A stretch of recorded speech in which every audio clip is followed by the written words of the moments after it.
साथियों जय हिंद। आइए आज के इस कालखंड में हम बात करते हैं मध्य प्रदेश शासन सामान्य प्रशासन विभाग की नई स्थानांतरण नीति, जिसके तहत राज्य एवं जिला स्तर पर अधिकारियों एवं कर्मचारियों के स्थानांतरण किए जाना है। तो इस संबंध में जो आदेश जारी किया गया है यह आप देख पा रहे हैं स्क्रीन पर।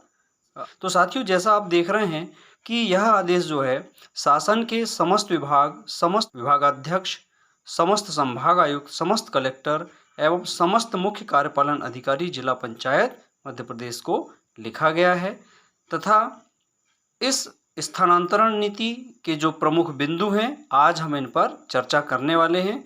साथ ही विशेष रूप से हम बात करेंगे अपने शिक्षक साथियों के स्थानांतरण के संबंध में। सम्माननीय साथियों, आज हम मध्य प्रदेश शासन की जो नई स्थानांतरण नीति है इसके प्रमुख बिंदुओं पर चर्चा करते हैं। इस नई स्थानांतरण नीति के तहत जो सबसे महत्वपूर्ण बात है कि स्थानांतरण की जो अवधि होगी वो क्या होगी, 1 जुलाई 2021 से 31 जुलाई 2021 के बीच, मतलब केवल जुलाई माह में ही स्थानांतरण होना है। दूसरा जो बिंदु है, किस पर लागू नहीं, यह जो नीति है किन कर्मचारियों अधिकारियों पर लागू नहीं होगी। देखिए, अखिल भारतीय सेवा एवं मध्य प्रदेश न्यायिक सेवा के अधिकारी तथा मध्य प्रदेश मंत्रालय सेवा के अधिकारी और कर्मचारियों पर यह लागू नहीं होगी, शेष सभी कर्मचारियों पर लागू होगी। तीसरा जो महत्वपूर्ण बिंदु है कि स्थानांतरण का अधिकार किसे होगा। क्योंकि जिला स्तर के जो पद हैं वहां पर स्थानांतरण का जो अधिकार है जिला कलेक्टर के माध्यम से प्रभारी मंत्री के अनुमोदन के उपरांत आदेश विभागीय जिला अधिकारी के हस्ताक्षर से जारी होंगे। तो प्रभारी मंत्री के अनुमोदन से कलेक्टर साहब एवं जो विभागीय जिला अधिकारी हैं उनके हस्ताक्षर से यह आदेश जारी होंगे। जिले के बाहर यानी राज्य संवर्ग के कर्मचारियों का स्थानांतरण कैसे होगा, विभागीय मंत्री के अनुमोदन के उपरांत प्रशासकीय विभाग के अपर मुख्य सचिव, प्रमुख सचिव एवं सचिव द्वारा आदेश जारी होंगे। तो राज्य संवर्ग के कर्मचारियों के लिए यह प्रावधान है।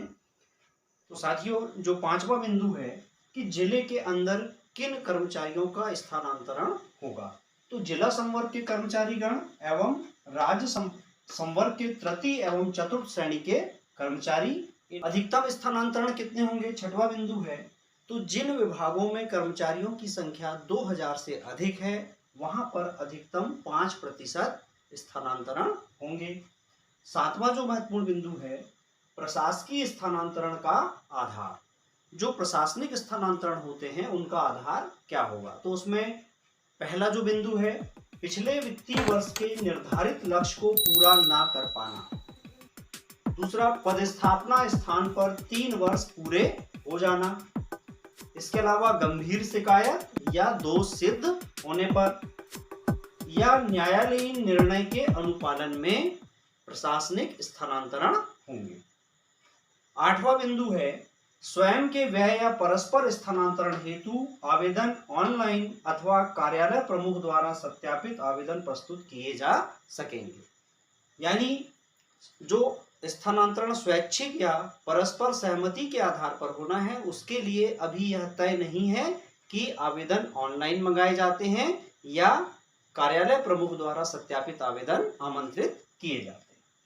नवा बिंदु है, स्वेच्छा से स्थानांतरण में लक्ष्य पूर्ण करने वाले कर्मचारियों को प्राथमिकता दी जाएगी। इसके अलावा पति पत्नी आधार पर पति पत्नी के स्वयं के व्यय पर एक साथ पदस्थापना के लिए आवेदन प्राप्त होने पर प्रशासकीय आवश्यकता के अनुरूप स्थानांतरण किया जा सकेगा। साथियों यहाँ पर यह बात महत्वपूर्ण है कि पति पत्नी के एक साथ एक ही स्थान पर स्थानांतरण होंगे, लेकिन यह प्रशासकीय आवश्यकता को ध्यान में रखते हुए होगा।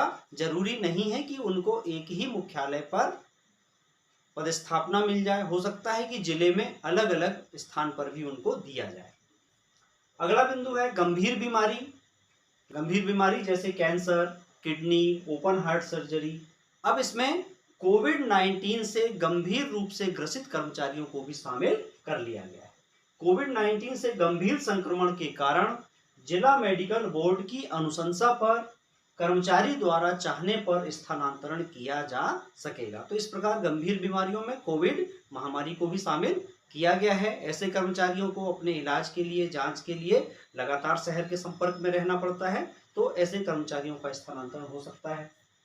दिव्यांग कर्मचारी, 40% या अधिक दिव्यांगता से पीड़ित कर्मचारी या अधिकारी स्वेच्छा से स्थानांतरण उनका किया जा सकेगा।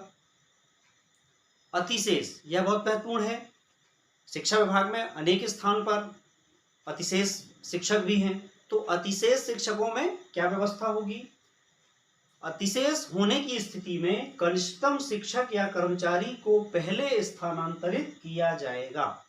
और यहाँ यह ध्यान रखा जाएगा कि महिला एवं 40% या अधिक दिव्यांग कर्मचारी एवं सेवानिवृत्ति से 1 वर्ष से कम अवधि जिनकी शेष है, ऐसे कर्मचारियों को स्थानांतरण से मुक्त रखा जाएगा।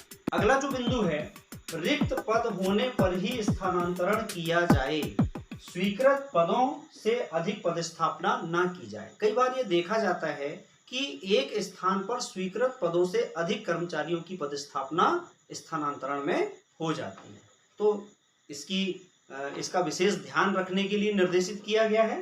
अनुसूचित क्षेत्र में 3 वर्ष की सेवा अवधि पूर्ण करने पर स्थानांतरण किया जाए। पूर्व से पदस्थ कर्मचारी का पहले स्थानांतरण किया जाए। यहाँ पर यह ध्यान रखा जाए कि जो अनुसूचित क्षेत्र में कर्मचारी कार्यरत हैं, अगर उनकी 3 वर्ष की सेवा अवधि पूर्ण हो चुकी है तो उनका स्थानांतरण किया जा सकेगा, लेकिन इसमें भी यह ध्यान रखा जाएगा कि जो पहले से पदस्थ कर्मचारी हैं उनका पहले स्थानांतरण किया जाए। इसके अलावा अनुसूचित क्षेत्र से गैर अनुसूचित क्षेत्र में स्थानांतरित शासकीय सेवकों को तब तक भार मुक्त न किया जाए जब तक कि उनके स्थान पर कार्यभार ग्रहण करने के लिए कर्मचारी उपलब्ध ना हो जाए। अपवाद स्वरूप ऐसा किया जा सकता है, लेकिन उसके लिए मुख्यमंत्री महोदय का अनुमोदन भी आवश्यक होगा, तभी ऐसे कर्मचारी को भारमुक्त किया जा सकेगा। अगला बिंदु है, स्थानांतरण आदेश जारी होने के 2 सप्ताह के भीतर कर्मचारी को कार्यमुक्त किया जाना अनिवार्य होगा। जिन कर्मचारियों का स्थानांतरण होता है उन्हें अधिकारी अनिवार्य रूप से 2 सप्ताह के अंदर कार्यमुक्त करेंगे और उन्हें कार्यभार ग्रहण करना होगा। अक्सर ये देखा जाता है कि कर्मचारी माननीय न्यायालय की शरण में चले जाते हैं और वे कार्यमुक्त नहीं होते हैं, तो यहाँ पर सख्त हिदायत दी गई है कि 15 दिवस के अंदर कार्यमुक्त करना अनिवार्य होगा। इसके अलावा सभी प्रकार के संलग्नीकरण को समाप्त किया जाना सुनिश्चित किया जाए।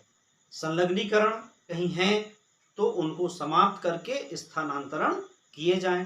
तो साथियों, इस स्थानांतरण नीति में 1 जुलाई से लेकर के 31 जुलाई की अवधि के बीच ही स्थानांतरण होना है। इस अवधि के अलावा स्थानांतरण नहीं किए जाएंगे। और यह भी ध्यान रखना जरूरी है कि जो स्थानांतरण आदेश हैं वे 31 जुलाई के पहले जारी कर दिए जाएं तथा 15 दिवस के अंदर कर्मचारी कार्यमुक्त होकर के और नए स्थान पर कार्यभार ग्रहण कर लें। तो सम्मानित साथियों, इस संपूर्ण स्थानांतरण नीति की जो PDF है हमारे YouTube चैनल के डिस्क्रिप्शन बॉक्स में आपको मिल जाएगी, वहां से भी आप इसे डाउनलोड कर सकते हैं तथा शीघ्र ही अगर आप स्थानांतरण चाहते हैं तो उसकी प्रक्रिया में लग जाएं। अभी ये तय नहीं है कि आवेदन ऑनलाइन होंगे या ऑफलाइन होंगे, तो हो सकता है कि 1-2 दिनों में इसके लिए निर्देश प्राप्त हों। तो आशा है आज की यह सूचनाएं आपके लिए उपयोगी होंगी। मिलते हैं अगले वीडियो में किसी नई विषय वस्तु के साथ। नमस्कार, जय हिंद।